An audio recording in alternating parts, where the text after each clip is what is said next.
Favourite serials இனி டிவிக்கு முன்பே சன் நெக்ஸ்ட் ஆப்ல ஜாலியா எல்லாருக்கும் முன்னாடியே பாருங்க. இப்பவே சன் நெக்ஸ்ட் ஆப்பை டவுன்லோட் பண்ணி சப்ஸ்கிரைப் பண்ணுங்க. சரி, நீங்கெல்லாம் காலங்காலமா இங்கதான் இருக்கீங்களா? இல்ல வேற எங்க இருந்தாவது இங்க வந்து இடம் பிடிச்சி இங்கே தங்கிட்டீங்களா? நாங்க காலங்காலமா இங்கதான் இருக்கோம். ஆனா இந்த மண்ணுல முதல்ல எங்க வம்சம் உருவானது 300-400 வருஷத்துக்கு முன்னாடி. எப்படி உருவாச்சு? காதலாலதான்.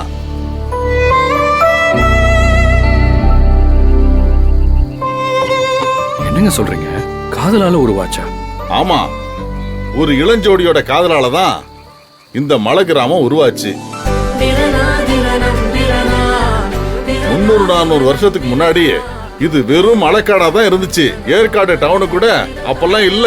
கீழே இருக்கிற சேலம் டவுனுக்குள்ள ஒரு கிராமத்துல வாழ்ந்துகிட்டு இருந்தவங்க தான் எங்க பாட்டனோட பூட்டனும் பூட்டியும்.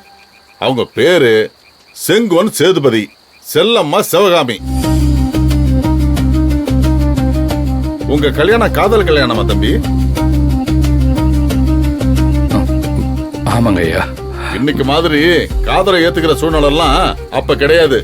அந்த காலகட்டத்துல காதல்னா யாருக்கும் என்னன்னே தெரியாது. ஒரு பையனுக்கு பொண்ணையோ ஒரு பொண்ணுக்கு பையனையோ பிடிச்சிருந்தாலும் அதை வெளியே சொல்லிக்கிறது தெய்வ குத்தம்னு சொல்லுவாங்க. ஆனா என்னதான் காதல தெய்வ குத்தமா பார்த்தாலும் காதல் வரத்தானே செய்யும். அது காலகாலமா இந்த உலகத்துல இருக்கிற ஒண்ணாச்சே. அப்படிதான் எங்க மூதாதையர் செங்கோனுக்கும் சிவகாமிக்கும் காதல் வந்துச்சு. செங்கோன் ஐயா சிவகாமி தாய் மேல உயிரையே வச்சிருந்தாரு. ஊர் சனத்துக்கு தெரிஞ்சு கண்ணுக்காத வச்சு பேசுறதுக்குள்ள நாமளே வீட்டுல விஷயத்த சொல்லிடலான்னு செங்கோன் ஐயா சிவகாமி தாய் வீட்டுக்கு போய் விஷயத்த சொன்னாரு. அவ்வளவுதான். அவங்க என்ன சொன்னாங்க தெரியுமா? அது வெள்ளைக்கார துறைங்க ஆண்ட காலகட்டம். அவங்கள பார்த்து இல்லாத பழக்க வழக்கெல்லாம் கத்துக்கிட்டு வரீங்களா? வீட்டுக்கு பெரியவங்க நாங்க பார்த்து தானே நீ யாரோட வாழணும்னு முடிவு எடுக்கணும். நீங்களே எப்படி முடிவு எடுக்கலான்னு பயங்கரமா எதிர்த்தாங்க. சிவகாமி தாய் வீட்டுல அவசரமா அவங்க விருப்பமே இல்லாம ஒரு மாப்பிளைய பார்த்து பரிசமே போட்டு முடிச்சிட்டாங்க. பரிசம்னா? அது நிச்சயதார்த்தங்க. ஓ, நிச்சயம் தானே நடந்துச்சு. அதனால என்ன? இந்த காலத்துல வேணா பரிசத்துக்கு பெரிய மரியாதை இல்லாம இருக்கலாம்.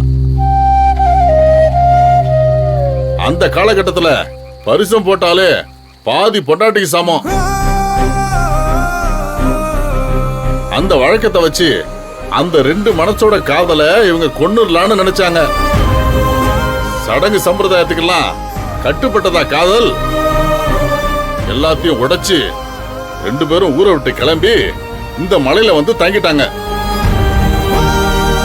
அப்ப இந்த மலைக்காட்டுக்கு காவலா இருந்தது கருப்புசாமி மட்டும்தான். காடு முழுக்க காத்தா வளம் வருவாரு. அவர்கிட்ட அடக்கலம் கட்டு வந்தவங்கள அவர் விட்டதே இல்ல. அப்படிதான் செங்கோன் ஐயாவும் சிவகாமி தாயும் இந்த மலைக்கு வந்து அடக்கலம் சேர்ந்தாங்க. ஊரே கொந்தளிச்சுது. பெத்த பிள்ளைங்களை கொன்னாதான் அவங்க வெறி அடங்குன்னு காடு மலையெல்லாம் தேடி இவங்க இருக்கிற இடத்த கண்டுபிடிச்சாங்க. ஆனா கருப்பா அவங்கள மலையேறவே விடலையே. காட்டை சுத்தி அக்னியாக்கி யாரையும் மேல வர விடாம பண்ணிட்டாரு. அவங்க ரெண்டு பேருக்கும் காவலா நின்னாரு.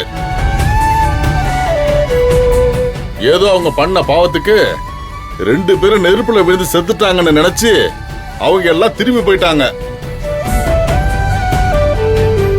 அந்த செங்கோன் சேதுபதியாலையும் சிவகாமி செல்லம்மாள் சேர்ந்துதான் இந்த மலை கிராமத்தையே உருவாக்குனாங்க. நாங்க எல்லாரும் வழி வழியா அவங்க உயிர்ல இருந்து வந்தவங்க தான். அன்னையில இருந்து இன்னைக்கு வரைக்கும் கீழே இருக்கிற கருப்பன் தான் எங்க எல்லாருக்கும் எல்லச்சாமி. இந்த மண்ணுக்குள்ள வந்த எல்லாருக்கும் கருப்பு இடத்துல இருந்து நாங்க காவலா இருப்போம். உங்களுக்கு கயிறு போட்டு காப்பாத்தினதும் நாங்க இல்ல, அந்த கருப்பன் தான். அதுதான் எங்களுக்கே தெரியுமே. எப்படி? ஆனந்தி கருப்பா உதவி பண்ணுன்னு வேண்டதும் தான் நீங்க குழிக்குள்ளேயே கயிறு போட்டீங்க.